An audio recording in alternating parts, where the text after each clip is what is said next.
ইরানকে ঘিরে চলমান সংঘাতের মধ্যে নতুন প্রস্তাব নিয়ে অসন্তোষ জানিয়েছেন মার্কিন প্রেসিডেন্ট ডোনাল্ড ট্রাম্প।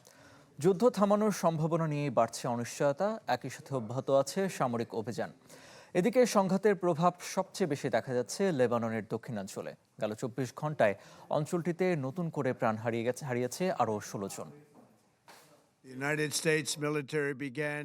ইরানের সর্বশেষ প্রস্তাবও প্রত্যাখ্যানের ইঙ্গিত দিয়েছেন মার্কিন প্রেসিডেন্ট ডোনাল্ড ট্রাম্প। হোয়াইট হাউসে সাংবাদিকদের তিনি বলেন, আলোচনায় এমন কিছু শর্ত এসেছে যা মেনে নেওয়া তার পক্ষে সম্ভব নয়।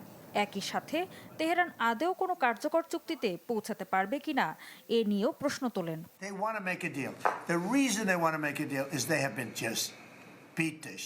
দুর্দান্ত সব ফিচার নিয়ে এলো ক্যাপ্টেন ভিক্টর বাইক। এতে রয়েছে শক্তিশালী রিচার্জেবল ব্যাটারি, ব্লুটুথ এবং exciting music. Captain Victor bike, আনন্দে বাড়ুক শৈশব। ট্রাম্পের দাবি, ইরানি নেতৃত্ব বিভক্তি এবং বিভিন্ন উপদলে ভাগ হয়ে আছে, আর এই অভ্যন্তরীণ বিভাজনই একটি স্থায়ী সমঝোতায় বড় বাধা হয়ে দাঁড়াতে পারে বলে মন্তব্য করেন তিনি। এদিকে ইরানকে ঘিরে চলমান সামরিক অভিযানের বিষয়ে নিজেদের কঠোর অবস্থান তুলে ধরেছেন মার্কিন প্রতিরক্ষা মন্ত্রী পিট হেগসেথ।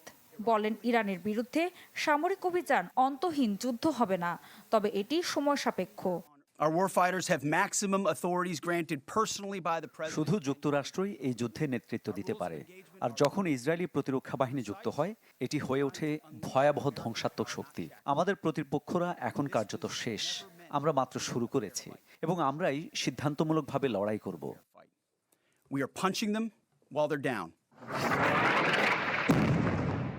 অন্যদিকে লেবাননের রক্তপাত প্রাণহানি থামেনি। দেশটির দক্ষিণাঞ্চলে ইসরায়েলি বিমান ও ড্রোন হামলা অব্যাহত রয়েছে। বিভিন্ন শহর ও সড়কে লক্ষ্য করে হামলা চালানো হচ্ছে, যার ফলে এসব হামলায় হতাহতের সংখ্যা বেড়েই চলেছে।